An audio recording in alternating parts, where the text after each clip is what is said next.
హైదరాబాద్లోని నల్సర్ విద్యార్థులపైన bar council of India తీసుకున్న చర్య దేశవ్యాప్తంగా అనేక కాన్స్టిట్యూషనల్, లీగల్, ఎథికల్, ప్రొఫెషనల్ క్వశ్చన్స్ను రైజ్ చేసింది. అసలు ఈ కాంట్రవర్సీ ఏంటి అని నేను గతంలో మాట్లాడాను. కానీ ఈ వీడియోలో అసలు రాజ్యాంగం ఏమి చెప్తోంది, చట్టం అడ్వకేట్స్ యాక్ట్ ఏం చెప్తోంది, బార్ కౌన్సిల్ ఆఫ్ ఇండియా తీసుకున్న ఈ చర్యలపైన supreme court of India chief justice Surya Kant ఏమంటున్నారు, అసలు ఇది రైజ్ చేస్తున్నటువంటి అనేక ప్రశ్నలు ఏంటివి అని. ఇదేదో ఒక ఆర్గనైజేషన్కు స్టూడెంట్స్కు మధ్య కాంట్రవర్సీ కాదు. ఎందుకంటే ఈ చర్య తీసుకున్న అత్యంత వివాదాస్పదమైన వ్యక్తి bar council of India chairman Manan Kumar Mishra. ఈయన కేవలం బార్ కౌన్సిల్ చైర్మనే కాదు, బీహార్ నుంచి భారతీయ జనతా పార్టీ ఎంపీ, బీజేపీ నుంచి రాజ్యసభ సభ్యుడు. అందువల్ల దానికి ఉన్న పొలిటికల్ యాంగిల్ కూడా మనం కొట్టిపారేయలేము. సో కాస్త కాంట్రవర్సీ అప్డేట్ ఏంటి, కాంట్రవర్సీ ఇదివరకే చెప్పాను, కానీ అప్డేట్ ఏంటి అంటే ఇది ఎక్కడ స్టార్ట్ అయిందంటే కొంతమంది విద్యార్థులు, నల్సర్ విద్యార్థులు సుప్రీంకోర్టు చీఫ్ జస్టిస్ ఆఫ్ ఇండియాను, జస్టిస్ సూర్యకాంత్ను కాన్వకేషన్కు పిలుస్తున్నారని తెలిసి తమ వైస్ ఛాన్సలర్కు ఒక రిప్రజెంటేషన్ ఇచ్చారు.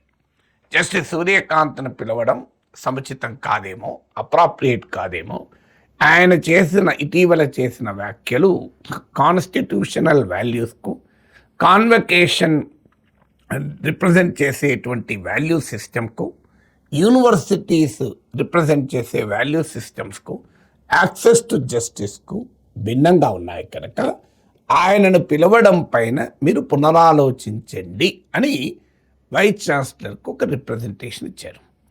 దీంతో బార్ కౌన్సిల్ ఆఫ్ ఇండియా ఏకపక్షంగా ఒక చర్య తీసుకుంది. 2026 నల్సర్ బ్యాచ్ మొత్తాన్ని మీరు ఎక్కడా లాయర్లుగా ఉండటానికి వీల్లేదు. చూడండి ఏ స్థాయిలో దాడి చూడండి. అంటే ఒకవైపు జెన్జీ అవుట్ రీచ్ గురించి మాట్లాడుతున్నారు, చాలా ఉపన్యాసాలు ఇస్తున్నారు, కానీ రియాలిటీ ఏంటో చూడండి. అవకాశం వెతుక్కొని దాడి ఎలా చేస్తున్నారో యూత్ పైన, స్టూడెంట్స్ పైన, ఏ రకమైన దాడి, లోపల ఎంత కోపము కసి ఉంటే ఇది జరుగుతుందో చూడండి. ఎంటైర్ 2026 బ్యాచ్ అట. మళ్ళీ చూడండి, ఆఖరికి ఆ నిరసన తెలిపిన వారిని కూడా కాదట, ఎంటైర్ 2026 బ్యాచ్. అంటే నిరసన తెలపడంలో భాగస్వాములు అయినా కాకపోయినా మొత్తం స్టూడెంట్స్ను డిబార్ చేయాలి అంటూ బార్ కౌన్సిల్ ఆఫ్ ఇండియా రాష్ట్ర బార్ కౌన్సిల్స్కు ఉత్తర్వులు జారీ చేసింది. జారీ చేసి వైస్ ఛాన్సలర్ను కూడా ఆదేశించింది, 3 రోజుల్లో మాకు రిపోర్ట్ ఇవ్వాలి, మే 19th రోజు అని. మే 19th రోజు లోపల ఇవ్వాలి. ఏంటి ఆ రిపోర్ట్లు, ఎవరెవరు ఈ ప్రాసెస్ను, అంటే ఈ రిప్రజెంటేషన్ను పైన సంతకాలు చేశారు, దీన్ని ఇనిషియేట్ చేసింది ఎవరు, దీన్ని కోఆర్డినేట్ చేసింది ఎవరు, దీన్ని సర్క్యులేట్ చేసింది ఎవరు, దీనికి మద్దతుగా క్యాంపెయిన్ చేసింది ఎవరు, మద్దతును సమీకరించింది ఎవరు, వారి వివరాలు ఏంటివి, వారి మీడియా కాంటాక్ట్స్ ఏంటి, ఏ గ్రూపుల్లో ఇది ఫార్వర్డ్ అయింది, ఆ గ్రూపులో అడ్మినిస్ట్రేటర్లు ఎవరు, ఎవరెవరు మీటింగ్లు పెట్టారు, ఆ మీటింగ్లో ఎవరెవరు హాజరయ్యారు, దీనికి మద్దతు ఇచ్చిన టీచర్స్ ఎవరు, ఆలంనే గత విద్యార్థులు ఎవరు, అవుట్ సైడర్స్ ఎవరు, ఇలా ఒక 6 పేజీల లేఖ రాసింది బార్ కౌన్సిల్. అంటే ఎంతటి ఎమర్జెన్సీ బహుశా కూడా ఇలాంటి చర్యలు ఉండవు. సో ఒక రెస్పెక్టబుల్ బాడీ అయినటువంటి బార్ కౌన్సిల్కు చైర్మన్గా ఉన్న భారతీయ జనతా పార్టీ ఎంపీ ఏ రకమైనటువంటి దాడి విద్యార్థులపైన మొదలుపెట్టాడో చూడండి. అఫ్కోర్స్ పార్టీని దీన్ని ఆపాదించడం లేదు, కానీ ఆయన పార్టీ ఎంపీ కాకపోతే ఇంత ధైర్యం చేసేవారా? సో ఇంతటి తెగింపు చూపెట్టేవారా? ఏ బలం చూసుకొని, ఏ ఎండ చూసుకొని చేస్తున్నాడు అన్న అర్థమయ్యడానికే చెప్తున్నాను తప్ప ఈ ఎపిసోడ్కు బీజేపీ కారణమని నేనేమీ అనడం లేదు. ఇక ఆ లేఖ రాసిన తర్వాత దేశవ్యాప్తంగా తీవ్రమైన చర్చ జరిగింది. ఇది రాజ్యాంగ విరుద్ధమైంది, అసలు బార్ కౌన్సిల్కు అడ్వకేట్స్ యాక్ట్ అలాంటి అధికారాలు ఇవ్వదు, it is only a statutory and supervisory body తప్ప ఇలా ఇష్టం వచ్చినట్టుగా ఆదేశాలు ఇచ్చే అవకాశమే లేదు.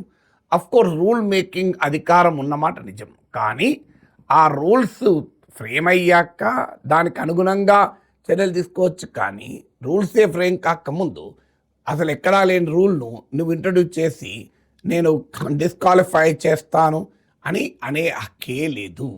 ఎందుకంటే అడ్వకేట్స్ యాక్ట్ ప్రకారం సెక్షన్ 24 ప్రకారం ఎవరైనా అడ్వకేట్గా ఎన్రోల్ కావాలంటే ఇండియన్ సిటిజన్ అయి ఉండాలి, 21 ఇయర్స్ అయి ఉండాలి, ఒక రికగ్నైజ్డ్ లా కాలేజ్ నుంచి డిగ్రీ తీసుకుని ఉండాలి. సో ఇక అదే చట్టంలో అడ్వకేట్స్ యాక్ట్లోనే ఎవరు అడ్వకేట్గా ఎన్రోల్ కారాదు అది కూడా చెప్పారు డిస్క్వాలిఫికేషన్. అందులో చెప్పింది ఒకటే, ఏదైనా నైతికపరమైన దిగజారుడుతనాన్ని ప్రదర్శించి నేరానికి పాల్పడి కన్విక్ట్ అయితే తప్ప ఎన్రోల్మెంట్లో అపరాధం.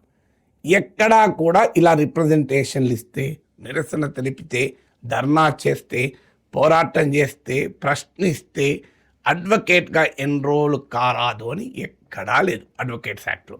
మరి లేనిది ఎలా సృష్టిస్తారు? బార్ కౌన్సిల్ అయినా మొదలు రూల్ తయారు చేసి ఆ రూల్ ప్రకారం చర్య తీసుకోమనాలి. కానీ లేని రూల్ పైన నేను చర్య తీసుకుంటాను అనే హక్కు లేదు కదా. సో కానీ బార్ కౌన్సిల్ ఆ పని చేసింది. ఆ మాటకొస్తే ఎన్రోల్ చేసుకునేది స్టేట్ బార్ కౌన్సిల్స్. అయితే ఈ అడ్వకేట్ల ఎన్రోల్మెంట్ ప్రాసెస్ ఎఫెక్టివ్గా ఎఫిషియెంట్గా చూసే సూపర్వైజరీ అధికారాలు బార్ కౌన్సిల్ ఆఫ్ ఇండియాకు ఉంటాయి. కానీ బార్ కౌన్సిల్ ఆఫ్ ఇండియా బెత్తం పట్టి రాష్ట్ర బార్ కౌన్సిల్లను నిర్దేశించరాదు కూడా. అలాంటి అధికారం కూడా బార్ కౌన్సిల్ ఆఫ్ ఇండియాకు లేదు. అయినా కూడా బార్ కౌన్సిల్ ఆఫ్ ఇండియా ఇలాంటి భయంకరమైన ఆదేశాలు జారీ చేసింది. సహజంగానే లీగల్ ఫ్రెటర్నిటీ మొత్తం తిరగబడింది, పెద్ద ఎత్తున వ్యతిరేకత వచ్చింది. దానితో వెంటనే సవరించి మరి ఇంకో కొత్త ఆదేశాలు ఇచ్చారు. ఏమైనా ఆదేశాలు ఇచ్చారంటే 2026 బ్యాచ్ మొత్తం పైన ఈ చర్యలు ఉండవు, కానీ వైస్ ఛాన్సలర్ను ఇన్వెస్టిగేట్ చేసి రిపోర్ట్ ఇవ్వమన్నాం, ఆ రిపోర్ట్ ఆధారంగా చర్యలు తీసుకుంటాం అంటూ సవరించారు. అంటే అర్థం ఏంటి? సెలెక్టివ్ టార్గెటింగ్ చేయబోతున్నారు అని. దీనిపైన కూడా తీవ్ర వ్యతిరేకత వచ్చాక ఇప్పుడు మొత్తం ప్రాసెస్ను క్లోజ్ చేసింది బార్ కౌన్సిల్ ఆఫ్ ఇండియా. మరి క్లోజ్ చేసినాక మీరెందుకు మాట్లాడుతున్నారు సార్? అయిపోయింది కదా వివాదం అని మీరు అనొచ్చు. కానీ ఎందుకు మాట్లాడుతున్నా అంటే రీజన్ కూడా చెప్తాను. ఈ అంశం సుప్రీంకోర్టు దృష్టికి కూడా వెళ్ళింది. ఒక లాయరు పరమేశ్వర్ అనుకుంటాను, ఆయన సుప్రీంకోర్టులోనే కేసు వేశారు. ఆఖరికి చీఫ్ జస్టిసే బార్ కౌన్సిల్ ఆఫ్ ఇండియా అని తప్పు పట్టారు. బార్ కౌన్సిల్ ఆఫ్ ఇండియా ఇందులో జోక్యం చేసుకునే హక్కే లేదు, అవకాశమే లేదు, అది బార్ కౌన్సిల్ ఆఫ్ ఇండియా పరిధిలోకి రాదు. It is a dialogue between me and the students అన్నారు. అంటే నాకు విద్యార్థులకు మధ్య జరిగిన ఒక డైలాగ్, మధ్యలో మీరెవరు, మీకేం సంబంధం అని బార్ కౌన్సిల్ ఆఫ్ ఇండియాని ప్రశ్నించారు. అప్పుడు బార్ కౌన్సిల్ ఆఫ్ ఇండియా వైపు నుంచి ఆల్రెడీ ఈ ప్రాసెస్ ముగిసింది, ఉపసంహరించుకున్నాం అంటే కూడా చీఫ్ జస్టిస్ వినకుండా ఆ కేసును తీసుకొని నోటీసు కూడా ఇచ్చి దీనిపైన బార్ కౌన్సిల్ ఆఫ్ ఇండియా కూడా నోటీస్ ఇచ్చారు. అంటే అర్థం ఏంటి? బార్ కౌన్సిల్ ఆఫ్ ఇండియా ఈ వివాదాస్పద నిర్ణయాన్ని విత్డ్రా చేసుకున్నా సుప్రీంకోర్టు దాన్ని కంటిన్యూ చేస్తుంది. ఎందుకు? To have a president. Justice సూర్యకాంత్ని ఈ విషయంలో అభినందించాలి, సుప్రీంకోర్టును అభినందించాలి. ఈ అంశాన్ని కంటిన్యూ చేయడం ద్వారా ఏం చెప్పదలుచుకుంది సుప్రీంకోర్టు? ఇలా ఇష్టం వచ్చినట్టు చేసే అవకాశం ఉండకుండా భవిష్యత్తులో కూడా ఏదో ఒక పద్ధతి ఉండాలి కదా. అందుకే అంటున్నాను, నేను కూడా ఎందుకు మాట్లాడుతున్నాను, క్లోజ్ చేసినాక సుప్రీంకోర్టు క్లోజ్ చేయలేదు కదా. ఇక బార్ కౌన్సిల్ ఆఫ్ ఇండియా తీసుకున్న చర్యల కాన్స్టిట్యూషనల్ లీగల్ ఆస్పెక్ట్స్ ఏంటి? నిజంగానే రాజ్యాంగరీత్యా చట్టరీత్యా అధికారం ఉందా? Rule of law bar council of ఇండియాకు వర్తించదా? Rule of law bar council of India chairman ఉల్లంఘించవచ్చా? అసలు ఏం చెప్తోంది రాజ్యాంగం? ఇక్కడ విద్యార్థులు ఎవరు కూడా చీఫ్ జస్టిస్ ఆఫ్ ఇండియా అనే ఒక అత్యున్నతమైన పొజిషన్ను అవమానిస్తూ మాట్లాడలేదు. ఆ మాటకొస్తే జస్టిస్ సూర్యకాంత్ను కూడా వ్యక్తిగతంగా అవమానించి ఎవరూ మాట్లాడలేదు. కానీ ఆయన వ్యాఖ్యల్ని తప్పుపట్టారు. అయ్యా, సుప్రీంకోర్టు తీర్పులనే తప్పుపట్టవచ్చే, ఇక చీఫ్ జస్టిస్ ఆఫ్ ఇండియా వ్యాఖ్యలను తప్పుపట్టడం నేరమా? ఇప్పుడు చీఫ్ జస్టిస్ ఆఫ్ ఇండియా ఒక తీర్పు చెప్తారు, ఆ జడ్జిమెంట్ను వారు తప్పుపట్టరాదా, ప్రశ్నించరాదా? అది సుప్రీంకోర్టు ఇచ్చిన హక్కు కదా, కంటెంప్ట్ ఆఫ్ కోర్టు కాదు కదా. మనం జడ్జిమెంట్ను విమర్శిస్తే అది కోర్టు ధిక్కరణ నేరం కాదు. జడ్జెస్కు మోటివ్స్ అట్రిబ్యూట్ చేసినప్పుడే అది కోర్ట్ కంటెంప్ట్ ఆఫ్ కోర్ట్ అవుతుంది. ఇది రాజ్యాంగం చెప్తోంది, కంటెంప్ట్ ఆఫ్ కోర్ట్ యాక్ట్ చెప్తోంది, ఈవెన్ సుప్రీంకోర్టు తీర్పులు చెప్తున్నాయి. ఆఖరికి జడ్జిల్ని కూడా ప్రశ్నించవచ్చు, కానీ దాన్ని నిరూపించుకోవాల్సి ఉంటుంది. జడ్జిల పైన అనుమానాలు వ్యక్తం చేసినప్పుడు దాన్ని నిరూపించుకోవాల్సి ఉంటుంది. ప్రశ్నించడం అయితే ఎవరినైనా ప్రశ్నించవచ్చు. మరి ఎవరు ప్రశ్నించరాదు అని బార్ కౌన్సిల్ ఎలా చెప్తుంది? మీకు నేను అంతకుముందు వీడియోలో కూడా ఒక ఉదాహరణ ఇచ్చాను. జస్టిస్ దీపక్ మిశ్రా చీఫ్ జస్టిస్గా ఉన్నప్పుడు ఆయన మాస్టర్ ఆఫ్ ద రోస్టర్ అంటారు. అంటే ఏ కేసులు ఏ బెంచ్కి ఇవ్వాలి, ఏ బెంచ్ల్లో ఏ జడ్జిలు ఉండాలి అనేది chief justice of India prerogative. ఆయనకుండే అధికారం అది. అయితే చీఫ్ జస్టిస్ ఆఫ్ ఇండియా పైన ఆరోపణ వచ్చింది. ఏమని? అతను పొలిటికల్లీ సెన్సిటివ్ కేసెస్ ఆర్బిటరీగా ఇష్టారాజ్యంగా జూనియర్ బెంచ్లకు కూడా కేటాయిస్తున్నాడు అని. Very serious comment, serious complaint. ఎందుకంటే పొలిటికల్లీ సెన్సిటివ్ కేసెస్ అంటే ఏంటి అర్థం? ప్రభుత్వానికి రాజకీయంగా ఇబ్బందికరం ఉండే కేసుల్ని ఆ వాటిని స్పష్టంగా చెప్పకపోయినా పొలిటికల్లీ సెన్సిటివ్ కేసెస్ అంటే మీనింగ్ ఏంటి? వాటిని కావాలని సెలెక్టెడ్గా కొన్ని బెంచ్లకు ఇస్తున్నాడు, సీనియారిటీని పక్కకు పెట్టి అని. ఈ ఆరోపణ చేసింది ఎవరు? ప్రతిపక్షాలకు కాదు, మీడియాకు కాదు, నాలాంటి విమర్శకులు విశ్లేషకులు కాదు. ఎవరు చేశారు? ఆఖరికి ఆ జస్టిస్ దీపక్ మిశ్రా తర్వాత సీనియారిటీ ఉండి సుప్రీంకోర్టు కొలీజియం అంటే అపాయింట్మెంట్ ట్రాన్స్ఫర్స్ ఆఫ్ జడ్జెస్ను డిసైడ్ చేసే అత్యున్నత బాడీలో సభ్యులైన 4 సీనియర్ మోస్ట్ జడ్జెస్ చేశారు. Justice Ranjan Gogoi, justice Madan Lokur, justice Jasti Chelameswar, justice Kurian Joseph. వీళ్ళు 4 ఎలా చేశారు? చీఫ్ జస్టిస్ ఆఫ్ ఇండియా లేఖ రాయలే, ఏకంగా బహిరంగ ప్రెస్ కాన్ఫరెన్స్ పెట్టి తీవ్రంగా విమర్శించారు. Public press conference. ఇక్కడ కనీసం నల్సర్ విద్యార్థులు తమ వైస్ ఛాన్సలర్కు లేఖ రాశారు. తమ వైస్ ఛాన్సలర్ లేఖ రాసి రీకన్సిడర్ చేయండి దీన్ని నేనన్నారు. అక్కడైతే 4 సీనియర్ జడ్జిలు చీఫ్ జస్టిస్ ఆఫ్ ఇండియాను ప్రశ్నిస్తూ తీవ్రమైన ప్రశ్న కూడా కాదు, తీవ్రమైన ఆరోపణలు చేస్తూ ఏకంగా ప్రెస్ కాన్ఫరెన్సే పెట్టారు. ఇలా బహిరంగంగానే చీఫ్ జస్టిస్ ఆఫ్ ఇండియా చర్యల్ని అధిక్షేపించిన, ప్రశ్నించిన 4 సీనియర్ మోస్ట్ జడ్జిల పైన ఏ రకమైన చర్య ఎవరు తీసుకోలేదు, ఎవరు తీసుకోమని కోరలేదు. చీఫ్ జస్టిస్ ఆఫ్ ఇండియా కూడా ఏ చర్య తీసుకోలేదు. ఇది భారతదేశ న్యాయ వ్యవస్థ గొప్పతనం. అంతేకాదు ఆ 4 ఒకరైన జస్టిస్ రంజన్ గొగోయ్ ఆ తర్వాత చీఫ్ జస్టిస్ ఆఫ్ ఇండియా కూడా అయ్యారు. సో అంతే నిరసన తెలిపిన, అభ్యంతరం తెలిపి చీఫ్ జస్టిస్ ఆఫ్ ఇండియా పైనే స్పెషల్ బహిరంగంగా ప్రెస్ కాన్ఫరెన్స్ పెట్టి సుప్రీంకోర్టు చీఫ్ జస్టిస్కు ఎంబరాస్మెంట్ క్రియేట్ చేసిన అతను చీఫ్ జస్టిస్ ఆఫ్ ఇండియా కాకుండా ఆగలేదు. ఇది భారత రాజ్యాంగ, భారత ప్రజాస్వామ్య గొప్పతనం. ఇందుకు భిన్నంగా ఈ ఎంపీ ఏమంటున్నాడు? ఈ పార్లమెంటు సభ్యుడు, bar council of India chairman ఏమంటున్నాడంటే, చీఫ్ జస్టిస్ ఆఫ్ ఇండియా పట్ల డిస్రెస్పెక్ట్ చూపినందుకు, అగౌరవం చూపినందుకు కాను నల్సర్ విద్యార్థుల్ని మొత్తం బ్యాచ్ని ఏకంగా అడ్వకేట్గా ఎన్రోల్ కావద్దు అని ఆదేశాలు ఇచ్చాడు. వాస్తవంగా లేఖ రాసింది 70 మెంబర్స్, అంటే అవుట్ గోయింగ్ బ్యాచ్ వాళ్ళు 70 మెంబర్సే. తర్వాత 2027 31 బ్యాచ్కు చెందినటువంటి మరికొంతమంది కూడా జాయిన్ అయ్యారు. బట్ ఏదైనా అగౌరవం, చీఫ్ జస్టిస్ ఆఫ్ ఇండియా పట్ల డిస్రెస్పెక్ట్ చూపెట్టారని.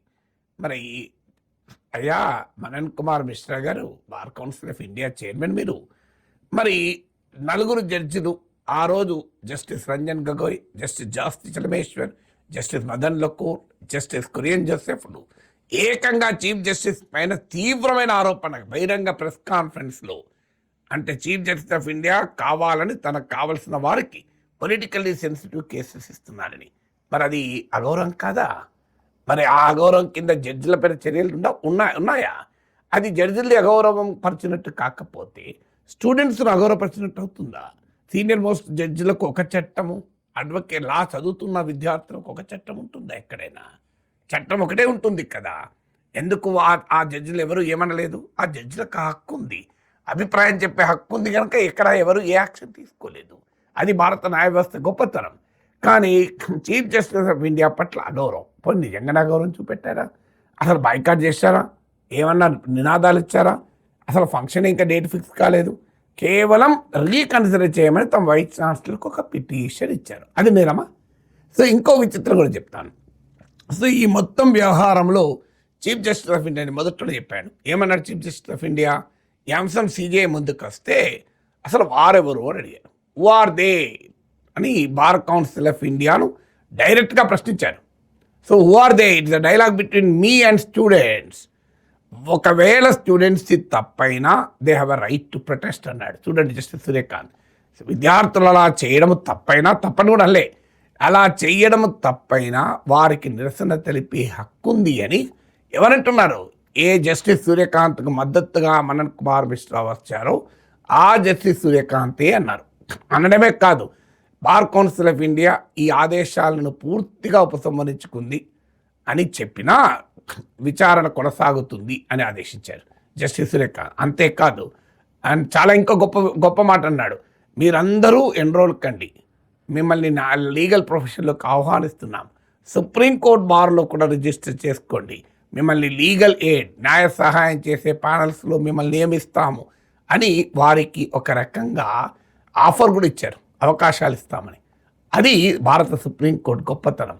కానీ bar council of India chairman అసలు బార్ కౌన్సిల్ ఆఫ్ ఇండియా గౌరవాన్నే తగ్గించే రీతిలో రాజ్యాంగ విరుద్ధంగా, చట్టాలకు విరుద్ధంగా చేశారు. ఇంతకుముందే చెప్పాను, అడ్వకేట్స్ యాక్ట్ ఆఫ్ 1961 ఎక్కడా అలాంటి అధికారాలు ఇవ్వవు. ఏం చేస్తుంది? సెక్షన్ 49 ప్రకారం రూల్ మేకింగ్ అధికారం ఉంది, కానీ రూలే లేనప్పుడు యాక్షన్ తీసుకునే అధికారం లేదు. రూల్ మేకింగ్ అధికారం ఉంది, అడ్వకేట్గా ఎవరు ఎన్రోల్ కావచ్చు అని రూల్స్ క్రియేట్ చేయొచ్చు, కానీ రూల్స్లో లేదు కదా. లేని రూల్ పైన చర్య తీసుకునే హక్కు లేదు, రూల్స్ తయారు చేసే హక్కు ఉంది. పోనీ ఆ రూల్స్ తయారు చేసే హక్కు కూడా ఫైనల్ కాదు, అది మళ్ళీ కోర్టులో తేలాల్సి ఉంటుంది. It's stand the judicial review.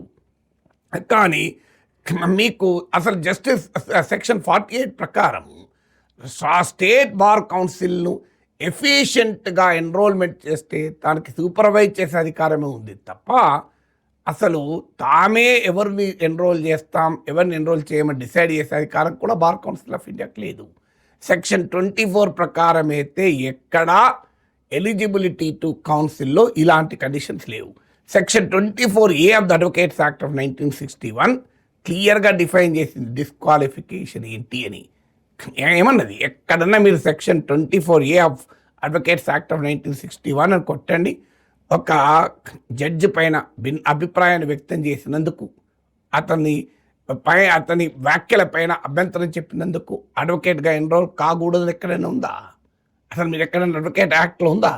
మరి ఎలా ఈ లేని అధికారాన్ని చేయిస్తాడు అంటే, ఇక్కడ Harish Uppal versus Union of India 2002 కేసును Bar council of India cite చేస్తోంది. ఏంటి Harish Uppal versus Union of India కేసులో సుప్రీంకోర్టు లాయర్లకు సమ్మె చేసే హక్కు లేదు, కోర్టును బహిష్కరించే హక్కు లేదు అని తీర్పు చెప్పింది. కానీ అదే తీర్పులు ఏమన్నది తెలుసా? ప్రెస్ స్టేట్మెంట్ ఇవ్వచ్చనుంది, మీరు టీవీలో మాట్లాడచ్చనుంది, ధర్నాలు చేయొచ్చనుంది, కోర్టు బయట నిరసనలు తెలపచ్చింది, కోర్టు బయట పోస్టర్లు పెట్టుకోవచ్చు, మీరు బ్యానర్లు పెట్టుకోవచ్చు. ఇలా నిరసనలకు అవకాశాన్ని ఇస్తూ స్ట్రైక్ సమ్మె చేయకూడదు, బాయ్కాట్ చేయకూడదు అని చెప్పింది. ఎందుకు చెప్పింది? దానికి రీజనింగ్ కూడా ఇచ్చింది Harish Uppal versus Union of India. ఎందుకంటే ఇది లిటిగెంట్లకు కష్టమవుతుంది. ఇప్పటికే జస్టిస్ చాలా కాస్ట్లీ అయిపోయింది. ఇలా కేసుల కొరకు ఎక్కడి నుంచో వస్తారు. ఉదాహరణకు మనం సుప్రీంకోర్టుకు పోతాం, ఢిల్లీలో పోయి బోర్డు ఖర్చు పెట్టుకుని పోతాం. సడన్గా కోర్టు స్ట్రైక్ అనుకోండి, బాయ్కాట్ అనుకోండి, మళ్ళీ లాయర్కు డబ్బులు చెల్లించుకోవాలి, మళ్ళీ రావాలి, ఎంత ఖర్చు అవుతుంది. అందుకొరకు సుప్రీంకోర్టు ఏమన్నదంటే, ఇది మీ సమస్య కాదు, మీరు స్ట్రైక్ చేస్తే, మీరు కోర్టు బాయ్కాట్ విధులను బాయ్కాట్ చేస్తే ఏమవుతుంది? లిటిగెంట్లకు ఇబ్బంది అవుతుంది, కేసులు పెట్టిన వాళ్ళ పిటిషనర్లకు ఇబ్బంది అవుతుంది, అడ్మినిస్ట్రేషన్ జస్టిస్ దెబ్బతింటుంది, అంటే కేసులు జాప్యం పెరుగుతుంది. అందుకొరకు సమ్మె చేయకూడదు, బాయ్కాట్ చేయకూడదు అన్నారు. కానీ ఇప్పుడు నల్సర్ విద్యార్థులు రాసిన లెటర్ వల్ల ఎక్కడైనా కేసులు జాప్యం అవుతాయా? ఎక్కడైనా లిటిగెంట్లకు పిటిషనర్లకు ఇబ్బంది అవుతుందా? అడ్మినిస్ట్రేషన్ జస్టిస్ దెబ్బతింటుందా? మరి ఎందుకని వాళ్ళపైన చర్య తీసుకోకూడదు అన్నారు? ఆ కండిషన్ ఏంటి? హరీష్ ఉప్పల్ కేసులో సుప్రీంకోర్టు ఏ ఉద్దేశంతో చెప్పిందో ఆ ఉద్దేశాలు ఎక్కడ ఈ లా స్టూడెంట్స్ వర్తించదు, ఈ కాంటెస్ట్ వర్తించదు. పైగా నల్సర్ యూనివర్సిటీ కూడా అప్రిషియేట్ చేయాలి, వైస్ ఛాన్సలర్ని అప్రిషియేట్ చేయాలి. ఆయన ఏమన్నాడు?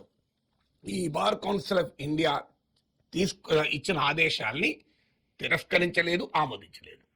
ఇమీడియట్గా ఎగ్జిక్యూటివ్ కౌన్సిల్కి రెఫర్ చేశారు. అంటే university has a freedom to decide అని. అది అప్రిషియేట్ చేయాలి నిజంగా. ఎక్కడ మీడియాలో ప్రముఖంగా రాలేదు, వచ్చింది కానీ.